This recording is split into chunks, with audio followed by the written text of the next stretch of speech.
सज्जनों और देवियों, एक प्रश्न आया है कि मानव दानव कौन है। मानव दानव कौन है? मानव में ही दानव है। यक्ष, गंधर्व, किन्नर, नाग, वरुण, शयन, दैत्य, राक्षस, पिशाच, वानर, रीछ, गीध, ये सब नाम मनुष्यों के वर्गों के पहले थे। गणचिन्ह के नाम पर जातियां होती थी। हनुमान जी वानर गोत्री थे। वानर का चिन्ह उनके परिवार में रखा जाता था। मकान पर ध्वजा में वानर का चिन्ह, इसलिए उनको वानर कहते थे। वे वानर पशु नहीं थे। हनुमान जी मनुष्य थे। जामवंत भालू नहीं थे, भालू का चिन्ह रखते थे, इसलिए उनको भालू कहा जाता था। जटायु गीध नहीं थे जो डांगर खाता है। जटायु, संपाति, ये सब मनुष्य थे। गृध्र का ये चिन्ह रखते थे।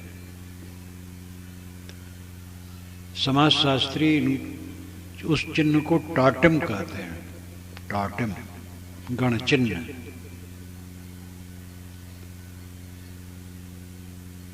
नाग वंशी प्रतापवान होते थे। नागपुर नागवंशियों का माना जाता है। भोगवती, प्रयाग को भोगवती भी कभी कहा जाता था और नागवंशियों का था।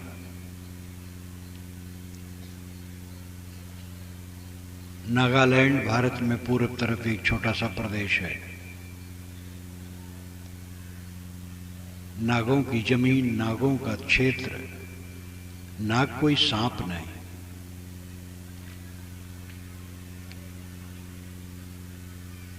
मातल इंद्र के रथवाहक थे मातली, और उनकी लड़की केसकी, उसकी शादी के लिए खोजते खोजते वे नागलोक में गए और एक नाग लड़के को पसंद किया। तो वो सांप थोड़े थे।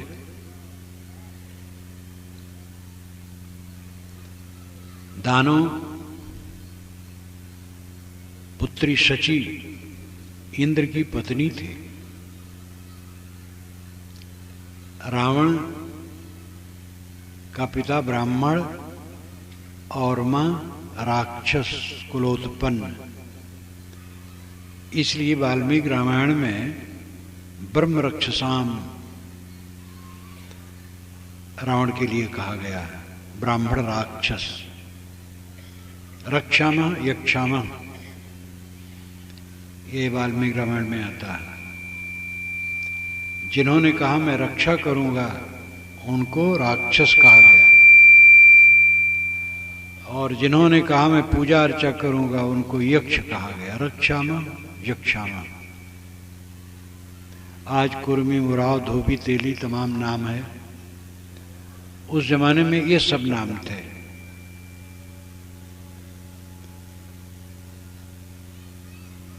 दैत्य दानव, दैत्यवंशी बलि महान धर्मात्मा थे। प्रहलाद दैत्यवंशी थे जो महान धर्मात्मा थे। आज दैत्य का अर्थ खराब हो गया है। ऋग्वेद में 105 बार असुर शब्द आया है। सुर शब्द कहीं नहीं है। असुर शब्द 105 बार आया है, और 15 बार घृणा व्यंजक है, 90 बार आदर सूचक है।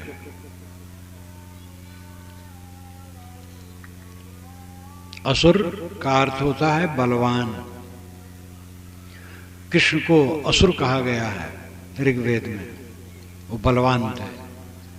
राम शब्द एक जगह आया है। पृथ्वेन दोषीम असुर राम, 4 धनपति राजा हैं। और वो राम दशरथ के पुत्र हैं कि दूसरे हैं ये तो पता नहीं लगता है, लेकिन राम शब्द एक जगह आया है राजा के लिए ऋग्वेद में, तो असुर विशेषण है, असुर राम, बलवान राम। तो दानव कोई खराब नहीं होते थे और देवता कोई बड़े अच्छे नहीं होते थे। देवता में आचरण की शिथिलता, विलासीपन ज्यादा रहा और दैत्यों में चरित्र निष्ठा और बल ज्यादा रहा। जैसे तुर्क लोग बलवान बर्बर, वैनसांग जब चीन से चला है एक साधु बौद्ध मत का, आज से 1400 वर्ष हुए, तो वो अपने चीन देश से उत्तर होते हुए अनेक देशों में होते हुए भारत आया है। दैत्य देवता ये सब नाम है।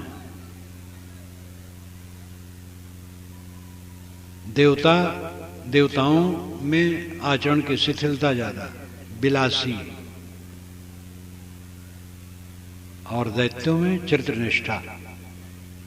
तो होइनसांग जब चला है अनेक देशों में हो करके यहाँ आया है, तुर्क देशों में गया है, तुर्कों को बताया है बहुत जबरदस्त बलवान होते हैं और बर्बर होते हैं, छोटे छोटे देश। एक देश को देखा है, छोटा सा देश, वहां प्रजा बहुत उद्दंड थी, तो राजा ने तुर्कों को बुला करके सबको खूब कटवाया है, बर्बरों को, तब फिर पीछे शांति हुई है। ये तुर्क लोग ईरान में मुसलमानों की मस्जिद फूंकते थे और मुसलमानों को परेशान करते थे, लेकिन तुर्क ही जब मुसलमान हो गए तो अपना तुर्कपन फिर झाड़ने के लिए वो भारत पर हमला किए और तुर्कों के नाते इस्लाम बदनाम हुआ। अरब से यहां कोई हमला करने वाला मुसलमान नहीं आया है। हसन आना चाहते थे भारत, वहां के उथल पुथल के कारण, लेकिन यजीद ने उनको मार डाला और अरब के मुसलमान भारत पर हमला करने कभी नहीं आए। ये तुर्क, बर्बर तुर्क, वह हमला किए और तुर्कों के कारण इस्लाम बदनाम हुआ। इस्लाम में ये नहीं बताया गया है कि किसी को उपासना स्थल तोड़ो और किसी को जबरदस्ती मुसलमान बनाओ, ऐसा नहीं कहा गया है। ये तुर्कों ने ऐसा करके इस्लाम को बदनाम कर डाला है। तो तुर्कों में बर्बरता होती है, आज भी है। अफगानिस्तान की तरफ आज भी ऐसे बर्बर लोग हैं, पाकिस्तान से जुड़ा है।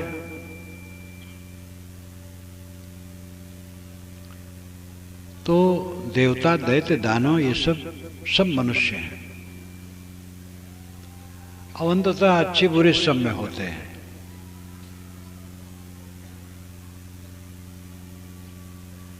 दानव ऐसे कुछ नहीं है कि जिनके लंबे लंबे हाथ हों, बड़ी बड़ी आंख हो, बड़े बड़े दांत हों, भयंकर हों, ऐसा कुछ नहीं है।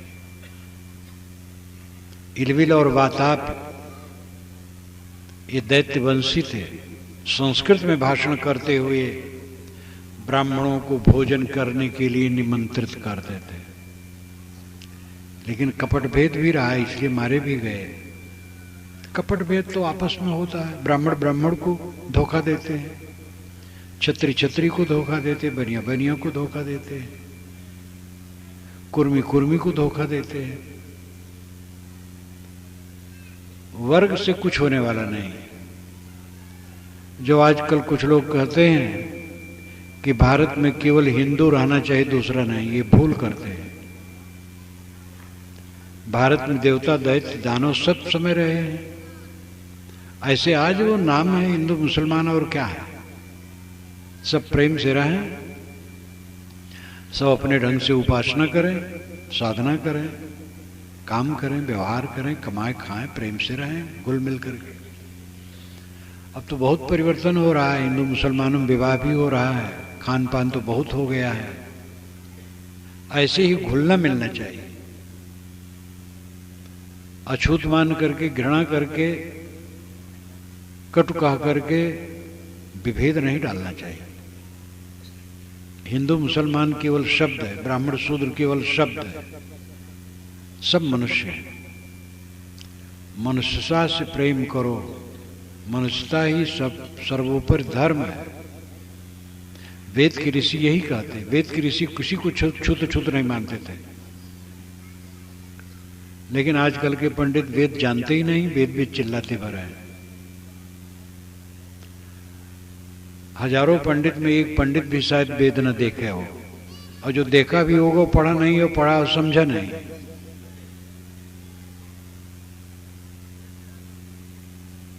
ये तो बिगड़ते बिगड़ते बहुत बिगड़ गया है। अल्लाह शब्द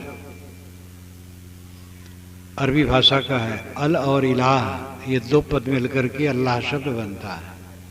अल का अर्थ है आदरणीय, इलाह का अर्थ है पूज्य। और एक वेद का पहला मंत्र है, अग्निमीले पुरोहितम यज्ञ से देववृत्यम होतारम रतम धात्मम। अग्निमीले शब्द में अग्नि और ईले, अग्निम ईले दो पद मिलकर के अग्निमीले शब्द बनता है। शरणाचार्य ने भाष्य किया है इसका, अग्नि नाम कम देवम ईले अस्तोम ईड़ अस्तोता विद्यातु। अग्नि तो अग्नि नाम का देवता है,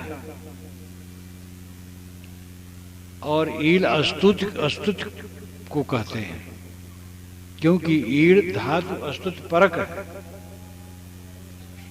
देखो उधर सब बच्चों को हटाओ। ईड़ ईल इलाह एक बात है। संस्कृत शब्दकोश में आप ईल देखें, ईल ईड एक ही बात है। उसका अर्थ होता है अस्तुत योग्य, अस्तुत करना, अस्तुत परक धातु ईड़ धातु है। ईड़ इलाह, दुआ अरबी भाषा का शब्द है, आशीर्वाद के लिए और मांगने के लिए भी दुआ कीजिए भगवान, शुभकामना के लिए भी। इन्हीं अर्थों में वेद में दुआ शब्द है, बिल्कुल यही ऐसे उच्चारण है, दुआ। देवेशकृतो दुआ, ये वेद में लिखा है, देवेशकृतो दुआ। दुआ शब्द बारंबार आया है। घुटने टेक करके मुसलमान नमाज पढ़ते हैं, घुटने टेक करके वेद में बारंबार प्रार्थना करने की बात आई है। सरस्वती नदी के तट पर वशिष्ठ घुटने टेक करके प्रार्थना करते हैं। सरस्वती नदी राजस्थान में बहती थी, वो अब लुप्त हो गई हजारों वर्षों से। सरस्वती नदी का वर्णन वेदों में बहुत बढ़िया है। ये सब एक ही परिवार था, कोई पराया नहीं है।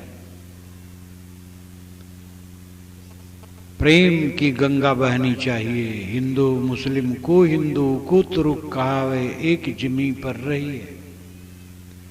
भाई रे दुई जगदीश कहाँ ते आया, कोने बोराया। अल्लाह राम करीमा केशव हरि हजरत नाम धराया। गहना एक कनकते गहना यामे भाव न दूजा। कहन सुनन को दुई कर थापे, एक निमाज एक पूजा। वही महादेव वही मोहम्मद ब्रह्मादम कहिए, को हिंदू को तुरुक कहावे, एक जिमी पर रहिए। वेद किताब पढ़े वे कुतबा वे मलना वे पाणे, बेगर बेगर नाम धराए एक मिट्टी के भाणे। काहे कबीर वे दोनों भूले, राम ही किन्हु न पाया। वे खसी वे गाय कटावे, बाधे जन्म गंवाया।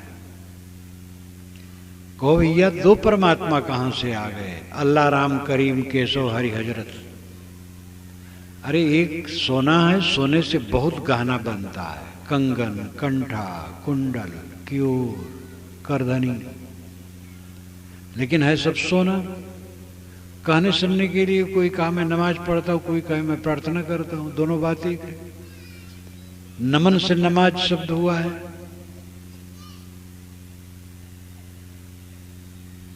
वही महादेव, वही मोहम्मद ब्रह्मा आदम कहिए। अगर महादेव के प्रति श्रद्धा है तो मोहम्मद के लिए भी श्रद्धा रखो, और मोहम्मद के लिए श्रद्धा है तो महादेव के लिए भी रखो। हर उपासक मानता है, चाहता है कि हमारे पूज्य का आदर सर्वत्र हो। तो दूसरे के पूज्य का आदर करोगे तब तो आपके पूज्य का आदर होगा। सब तो यही चाहते हैं। राम हमारे बड़े प्यारे हैं तो कृष्ण का भी आदर करें, मोहम्मद का भी आदर करें, ईसा का भी आदर करें, बुद्ध का भी करें, कबीर का भी करें, दयानंद का भी करें, और सबका करें, सबका आदर करें। वही महादेव, वही मोहम्मद ब्रह्मा आदम कहिए। कोई हिंदू को तो रुकावे, एक जमीन पर रहिए, एक जमीन पर सब रहते हैं, एक माटी के लौंदा। कौन ब्राह्मण शूद्र, कौन हिंदू मुसलमान है? तो साहब कहते हैं कि ये दोनों भूले हैं। एक खसी कटाता है देवता के स्थान पर, एक गाय कटाता है भगवान के नाम पर। दोनों गलत है। किसी जीव की हत्या मत करो, किसी को तकलीफ न दो, और कम से कम धर्म के नाम पर तो न काटो। प्रेम की गंगा सर्वत्र बहनी चाहिए। जात पात संप्रदाय का रोग छोड़कर शुद्ध ज्ञान, शुद्ध सदाचार में चलो। संप्रदाय बनते हैं, मनुष्य बनाता है, धर्म मनुष्य नहीं बनाता है। हिंदू धर्म नहीं है, हिंदू समाज है। इस्लाम धर्म नहीं है, इस्लाम संप्रदाय है। ऐसे सब संप्रदाय हैं। धर्म तो एक है जो सनातन है।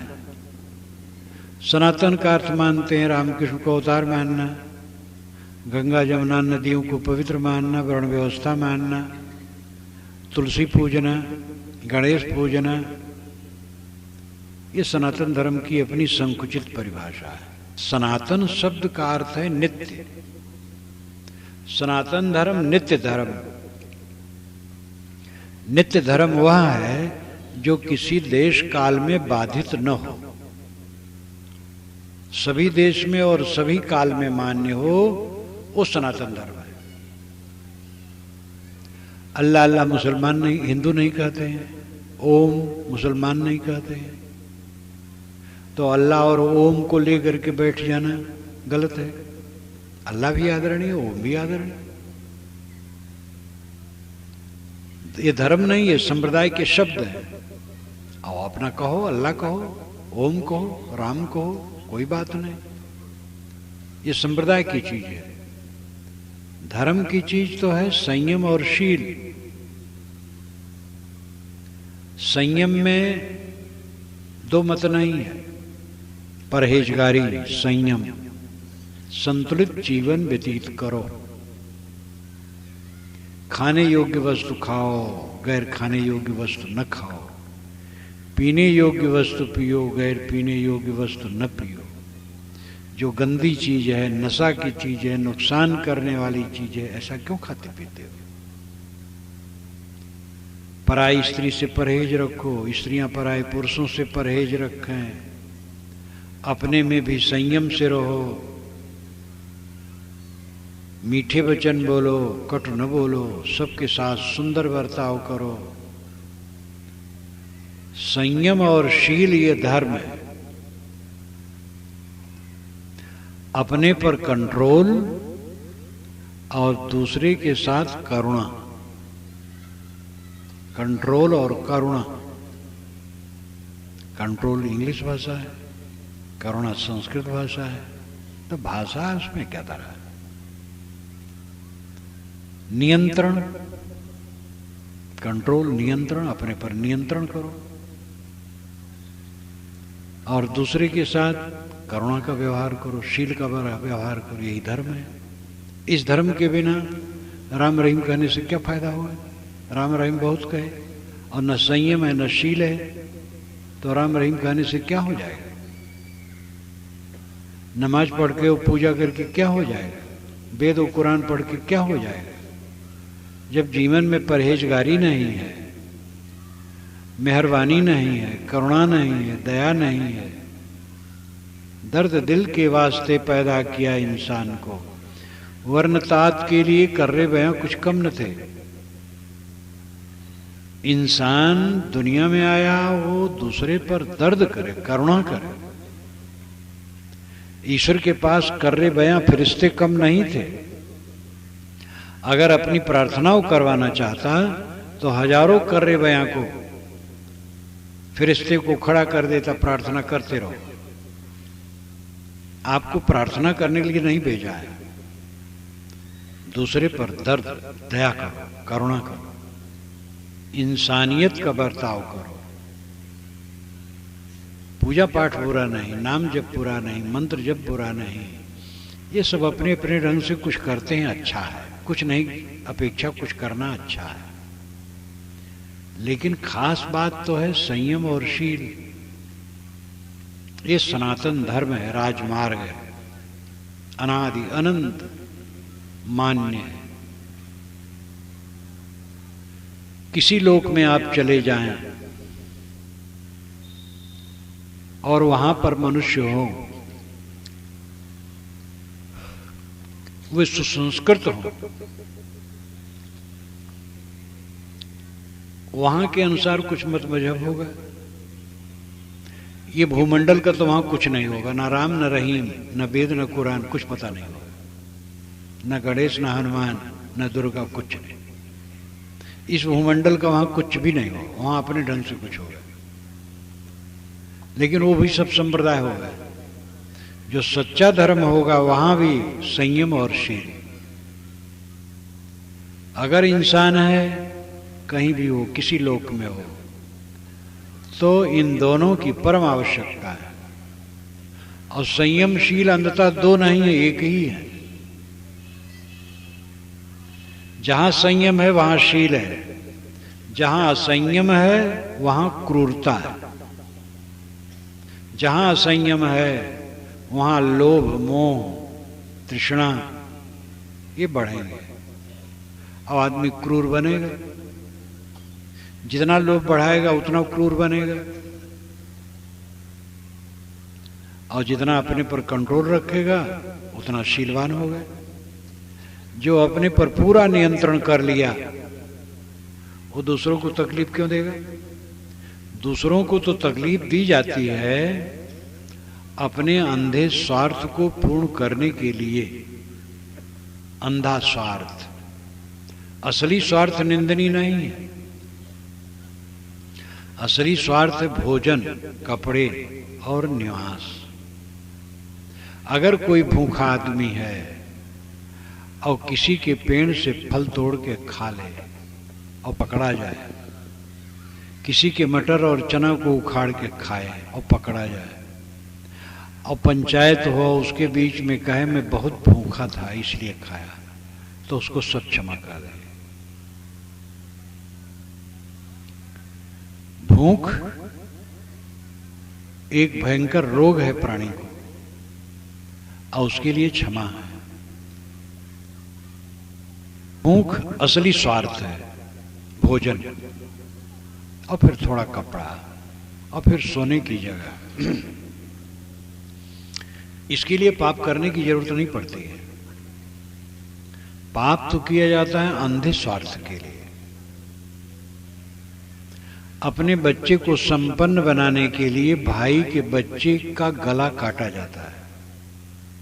एक घर में कई भाई हैं, एक मालिक है, चुराता है पैसा, वो धीरे धीरे चुरा चुरा के अलग रखता है। क्यों? क्योंकि अपने बच्चे के लिए करना है। और वही नहीं देखता है कि भतीजे का हक हम मार रहे हैं, पाप कर रहे हैं। और इसका परिणाम बुरा होना ही है। इसलिए घर का मालिक सावधान रहे। घर का मालिक अगर घर में कोई योग्य व्यक्ति दूसरा है तो कोषाध्यक्ष उसको बना दे, अपना न रहे। कम से कम 2 व्यक्ति की लाइट में पैसा रहे तो पाप भी नहीं करेगा। कुल मिलाकर के ईमानदारी की जरूरत है। भतीजे के हक को मार करके अपने बच्चे को संपन्न बनाने की चेष्टा झूठा, धोखा वाला स्वार्थ है। मिठाई आई नैहर से, देवियां उसमें से जल्दी से चुरा करके अपने लिए, अपने बाल बच्चों के लिए रख ली, तब घर में पेश की। मिथ्या स्वार्थ। इसको ऐसा करोगे बराबर तो लोग जान भी जाएंगे, बदनाम भी होगे, कोई फायदा नहीं होगा।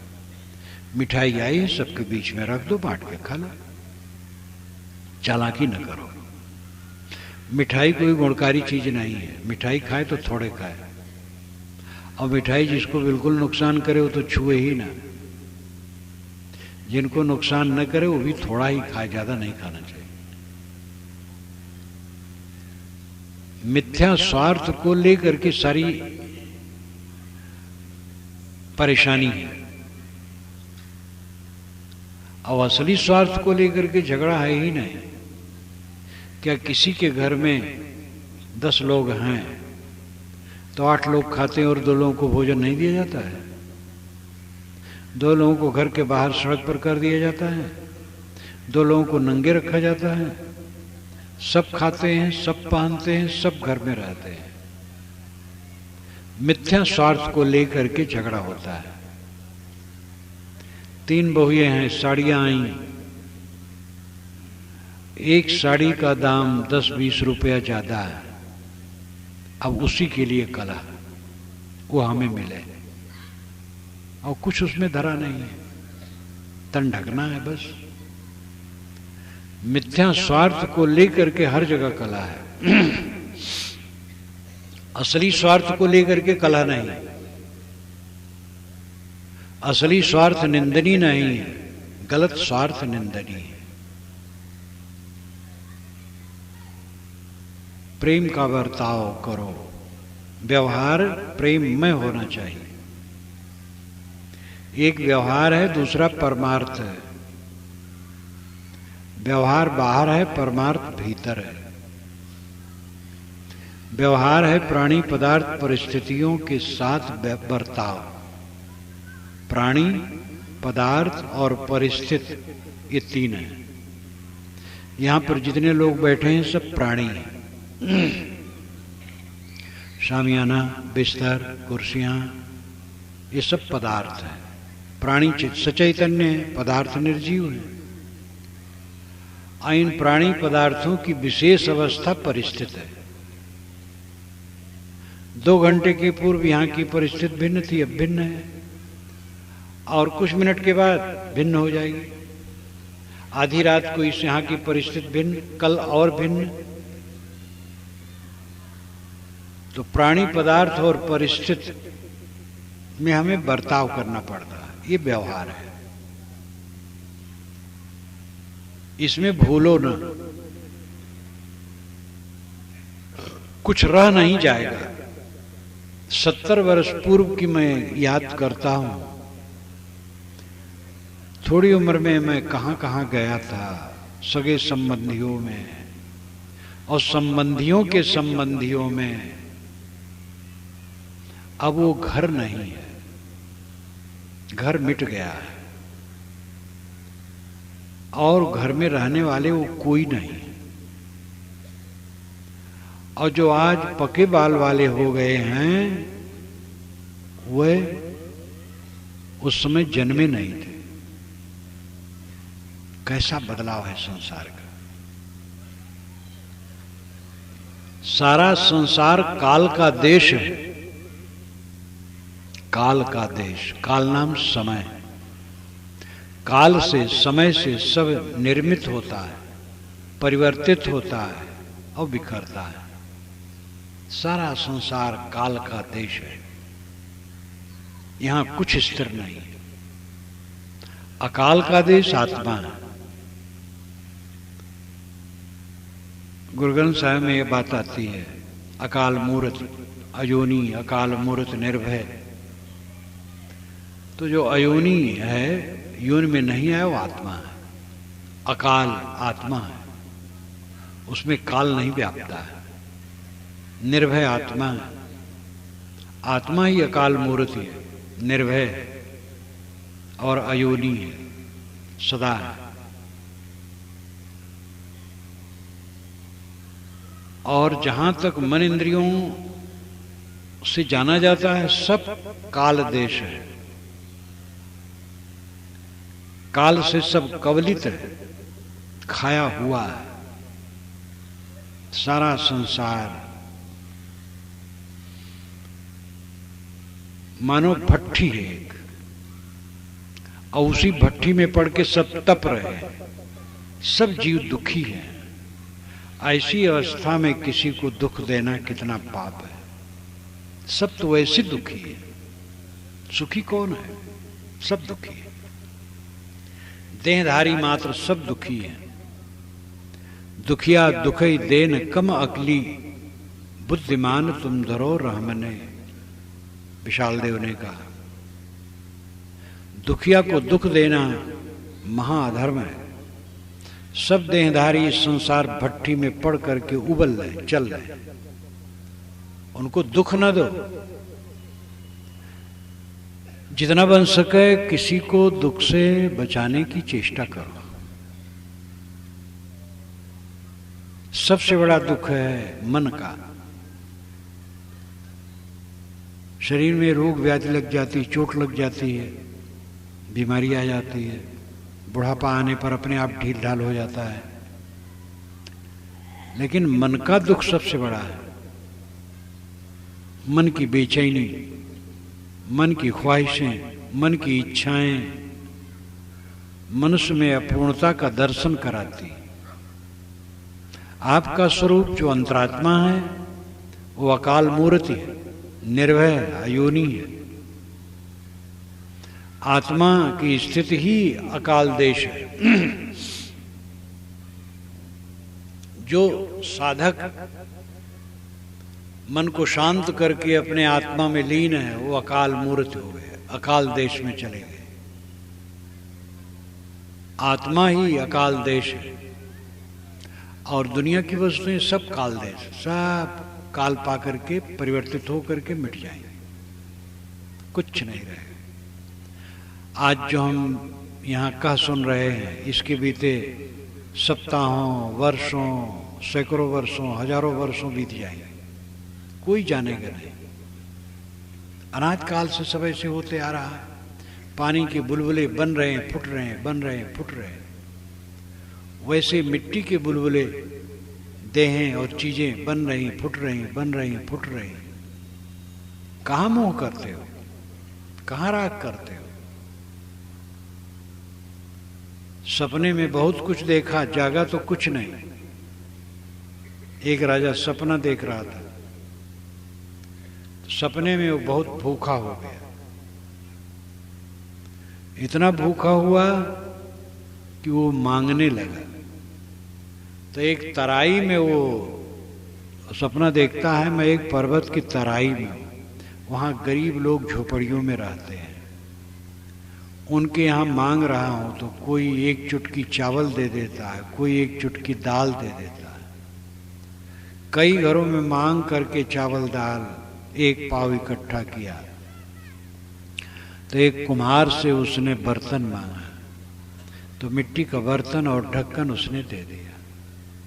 उसी में उसने खिचड़ी चढ़ाई, 3 पत्थरों का चूल्हा बनाया और ईंधन लगाने लगा। खिचड़ी पकने लगी, खिचड़ी पक गई।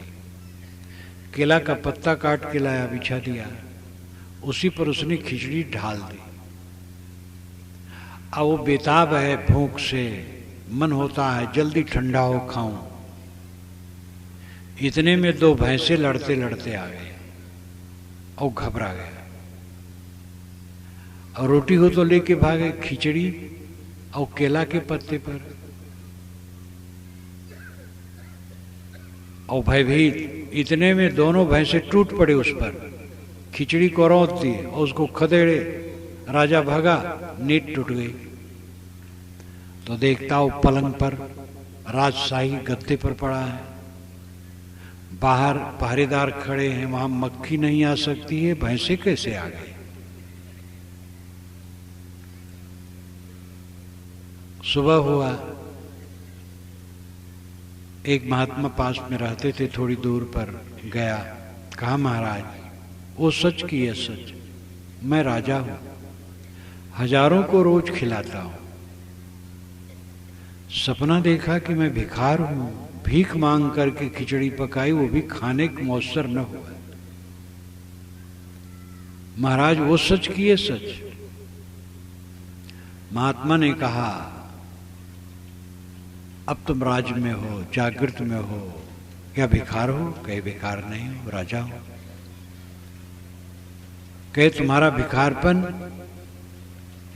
वो नहीं है, कहे तुम मैं हूं। और जब सोते समय तुम भिखार थे तो राज नहीं था, लेकिन तुम, कहे मैं था। तो कहा तू दोनों में सच है, सपने में भी सच, जागृत में भी सच। और जागृत में सपना झूठ, सपने में जागृत झूठ, भिखारी अवस्था में राज झूठ, और राज्य अवस्था में भिखारीपन झूठ, लेकिन तू दोनों में सच। ते आत्मा सब समय सच है, जागृत में, स्वप्न में, सुषुप्त में, हर समय सच है। लेकिन जो चीजें मिलती हैं वो सच नहीं, सच है थोड़े समय के लिए। झूठ के दो प्रकार होते हैं, असत के दो प्रकार होते हैं। एक असत वह है जो कभी न हो, एक असत वह है जो अभी हो फिर न रहे। खरगोश का सींग कभी नहीं है, मनुष्य के हाथ की गदेली में बाल कभी नहीं है, आकाश में फूल कभी नहीं है। ये सब समय असत है।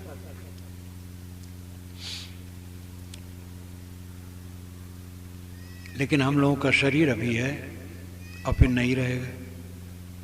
हमारे बाबे दादी के शरीर अब नहीं है, हम लोगों का भी शरीर नहीं रहेगा। अभी तो है लेकिन नहीं रहेगा। ये मकानात जितने खड़े हैं नहीं रहेंगे, कभी ये सब मिट जाएंगे, नए नए बन जाएंगे, बनते रहेंगे, मिटते रहेंगे, बनते रहेंगे, मिटते रहेंगे। जिनके हंगामों से थे आबाद वीराने कभी, शहर उनके मिट गए, आबादियां बन हो गई। जिनकी गहमा गहमी से जंगल शहर बन गया था, उनका शहर मिट गया, आबादियां बन हो गई। उथल पुथल संसार।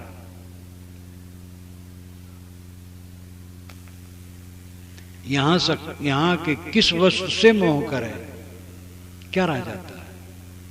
हमारे बचपना के साथी नहीं रहे, जवानी के मित्र नहीं रहे, अधेड़ अवस्था के मित्र भी बहुत चले गए। जो वर्तमान में है वो भी सब छूट जाएंगे। गाड़ी नींद में हम जाते, अपने शरीर का पता नहीं रहता है। जब आप गाड़ी नींद में रहते हैं तो आपके शरीर का भान आपको कहाँ रहता है? घर द्वार शरीर कुछ पता नहीं। ऐसा संसार है। अपने आत्मा का ज्ञान करो। आप शुद्ध बुद्ध चेतन आत्मा हो। चेतन आत्मा अमर वस्तु है, वो नित्य है, और वो मर में उलझा है। कबीर साहब ने कहा, कहो अमर कासो लागा, चेतन हारा चेत सुभागा, अमर मध्य दीसे तारा, एक चेता एक चितवन हारा। जो खोजो सो हवा नाही, सो तो आही अमर पद माही। काहे कबीर पद बूझे सोई, मुख हृदय जाके एक होई। कहू अमर कासो लगा, अय अमर तो किसमें लगा है? जिसमें लगा वो अमर है, और तू अमर है, आत्मा अमर है। और जिसमें वो मोह करता वो सब मर है, देह मर है, और देह से संबंधित समस्त वस्तुएं मर है। अमर मर में लगा है, इसलिए दुखी है। अपने अमर आत्मा का जिसको बोध हो जाता है वो सब समय निर्भय रहता है।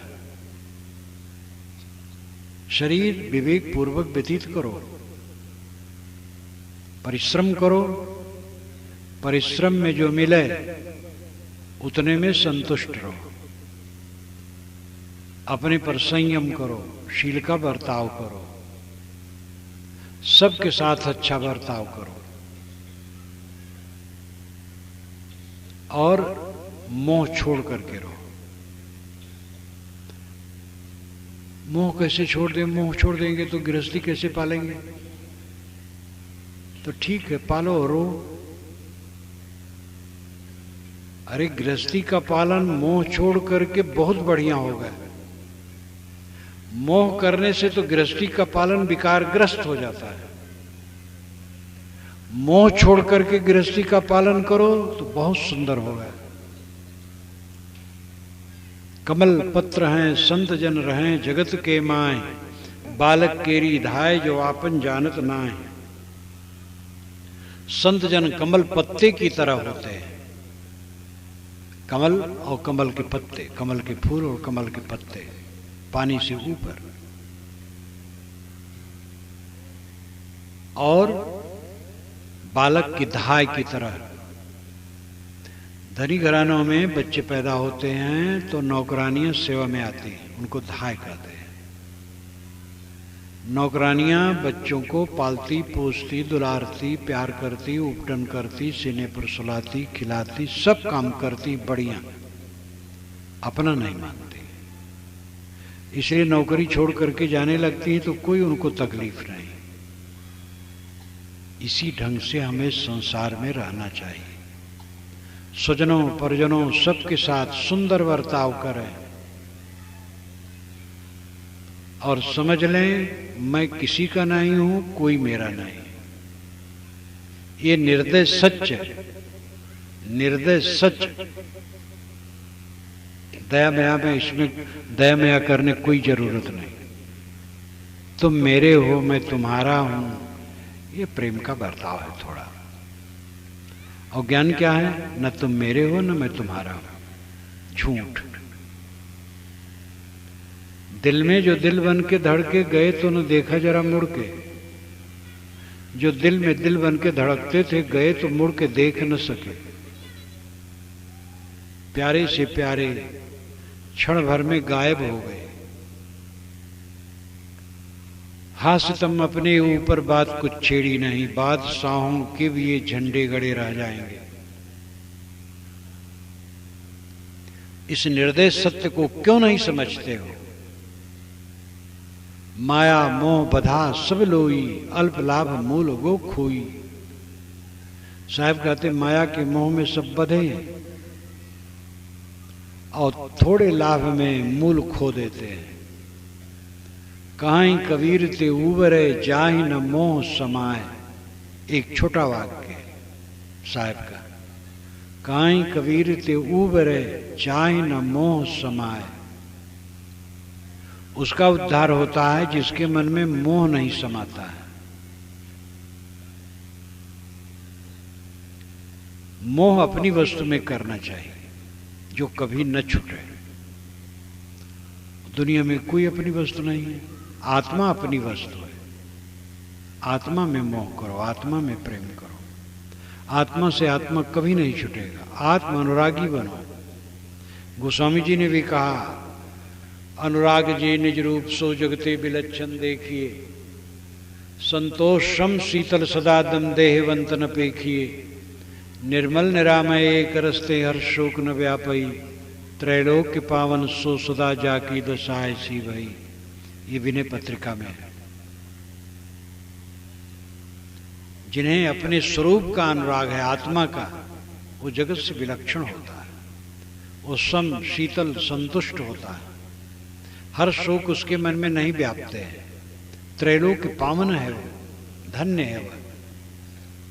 आत्मानुराग करो, अपने में लौटो,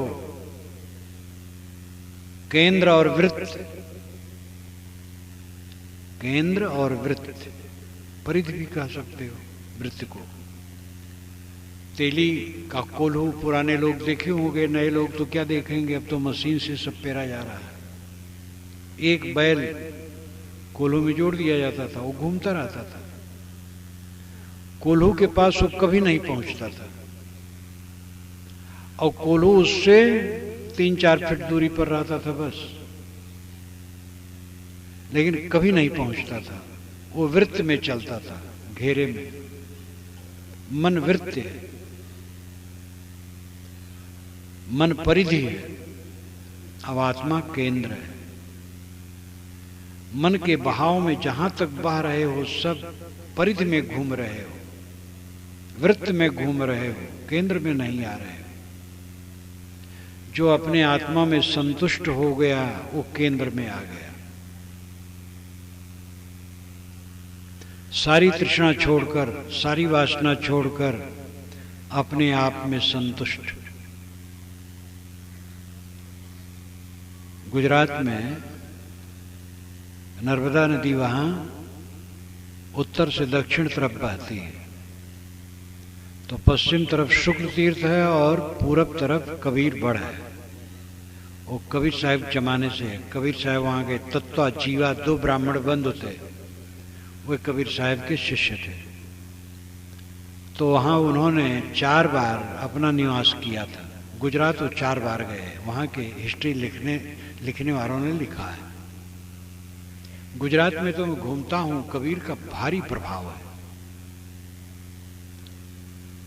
तो तत्वा जीवा यहाँ काफी दिन रहे, फिर जब चलने लगे तो उन दोनों ने उनके पैर पकड़ लिए, कहे महाराज आप यहीं रहिए, हम आपको चाहते हैं, हम सेवा करें। तो साहब ने कहा जो तू चाहे मुझको, छाड़ सकल की आश, मुझे ही ऐसा हुए रहो सब सुख तेरे पास। अगर तुम मुझे चाहते हो तो सबकी आशा छोड़ करके, जैसे मैं निष्काम हूं वैसे तुम भी निष्काम हो जाओ, बस सब सुख तेरे पास। साधु के पैर में चक्के लगे रहते, वो रुकता थोड़े है। कहते हैं बच्चे का मन और साधु के पैर ये चलते रहते हैं। तो साहब ने तत्वा जीवा से कहा, ये बीजक में आता है, जो तू चाहे मुझको, छाड़ सकल की आश, मुझ ही ऐसा हुए रहो सब सुख तेरे पास। सारी कामना, सारी तृष्णा, सारा अहंकार छोड़ करके आत्मलीन हो जाओ। यही ब्राह्मी स्थित है, यही परमात्मा में लीनता है। परमात्मा आत्मा से कहीं अलग बैठा है, कहीं परमात्मा नहीं मिलेगा। आत्मा परमात्मा है।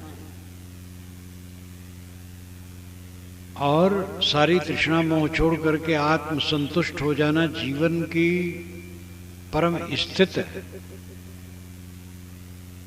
ये परमार्थ है। व्यवहार है प्राणी पदार्थ परिस्थितियों का बर्ताव, उसमें कोमलता पूर्वक बर्ताव करो। मनुष्य के अलावा प्राणियों पर भी हमदर्दी रखो और मनुष्य के साथ प्रेम का बर्ताव करो। भूल जाओ कौन हिंदू मुसलमान ब्राह्मण शूद्र है, सब मनुष्य हैं, बस सब हमारे भाई। प्रेम का बर्ताव करो और परमार्थ में, आत्मबोध में आत्म संतुष्ट हो करके इसी जीवन में कृतार्थ हो जाओ। ये जीवन की सफलता है। मैं अपनी वाणी को विराम देता हूं।